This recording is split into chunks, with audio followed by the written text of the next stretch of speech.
Assalamualaikum warahmatullahi wabarakatuh. Nama saya Susanti Mahyuni Tampu Bolon, NPM 18051700136, kelas 6C Akuntansi Pagi. Saya akan menjelaskan tentang sampling audit dalam pengujian substansif. Konsep dasar, audit sampling digunakan untuk mendapatkan informasi tentang jumlah-jumlah rupiah digunakan dalam rangka pengujian substantif untuk mengumpulkan bukti tentang kewajaran asersi manajemen dalam laporan keuangan. Rencana sampling pengujian substansif dirancang untuk 1. Mendapatkan bukti bahwa saldo rekening tidak salah saji secara material. 2. Membuat estimasi independen tentang suatu jumlah. Ketidakpastian, risiko sampling, dan risiko audit. Ketidakpastian itu waktu dan biaya dalam memeriksa unsur-unsur populasi dengan kemungkinan menyatakan pendapatan keliru akibat data sampel tidak andal. Risiko sampling: 1. Risiko keliru menerima. 2. Risiko keliru menolak. Risiko audit: probabilitas sampling profesional dengan ukuran PPU dapat tepat apabila 1. Jumlah unit yang ada dalam populasi dan variabilitasnya tidak diketahui. 2. Populasi hanya berisi saldo debit. 3. Dalam populasi diperkirakan tidak ada salah saji atau hanya sedikit salah saji. Tujuan sampling yaitu tujuan umum sampling PPU adalah untuk mendapatkan bukti bahwa saldo rekening menurut catatan tidak salah saji secara material. 2. Merumuskan populasi dan unit sampling. 1. Populasi terdiri dari kelompok transaksi atau saldo rekening yang akan diuji. 2.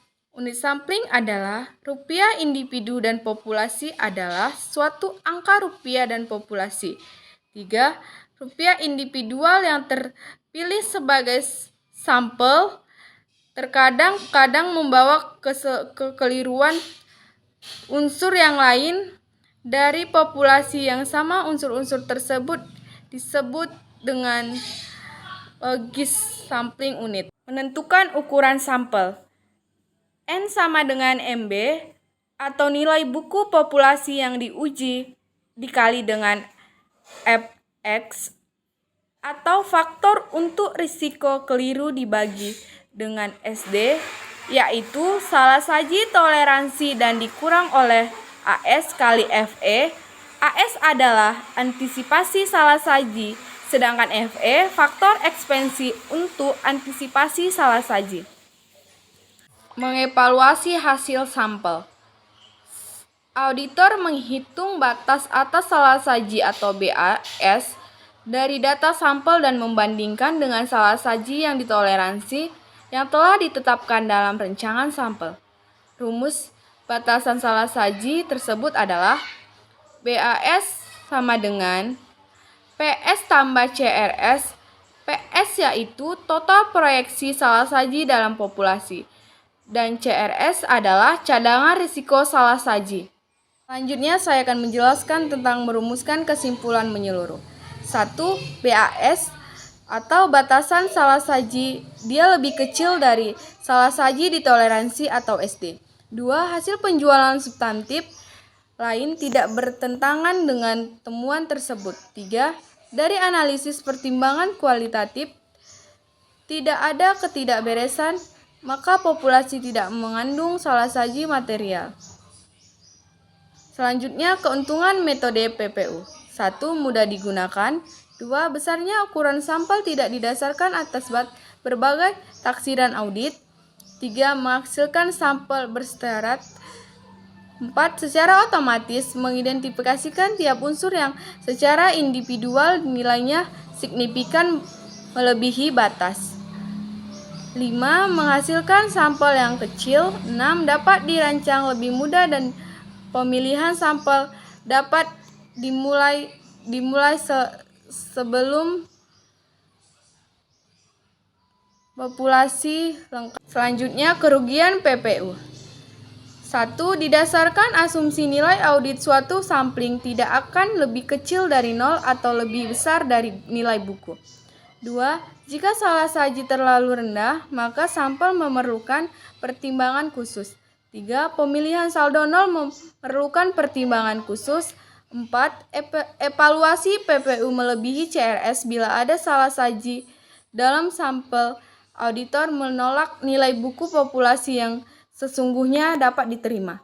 5. Jika jumlah salah saji meningkat, ukuran sampel yang sesuai dengan juga meningkat.